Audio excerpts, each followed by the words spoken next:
இன்றைய செய்திகளை உங்களுக்கு வழங்குவோர் Kovai Amrita international institute of hotel management கல்லூரி.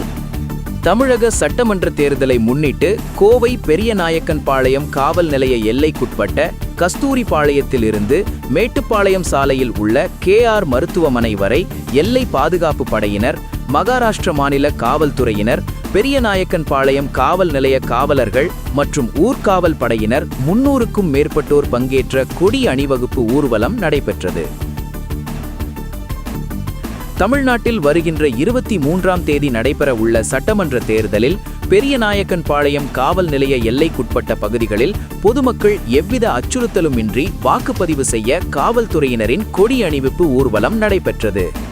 பெரியநாயக்கன்பாளையம் காவல் நிலைய எல்லைக்குட்பட்ட கஸ்தூரிபாளையத்தில் தொடங்கிய கொடி அணிவகுப்பை ASP செல்வி இன்பா, பெரியநாயக்கன்பாளையம் துணை காவல் கண்காணிப்பாளர் பொன்னுசாமி ஆகியோர் தொடங்கி வைத்தனர். யுனைடெட் கல்லூரி மற்றும் AVP பள்ளி பேண்ட் வாத்திய மாணவர்கள் இசையுடன் தொடங்கிய கொடி அணிவகுப்பு 5 முக்கு அகிலா பேக்கரி, பெரியநாயக்கன்பாளையம் காவல் நிலையம், பெரியநாயக்கன்பாளையம் ஜங்ஷன் வழியாக KR மருத்துவமனையில் முடிவடைந்தது.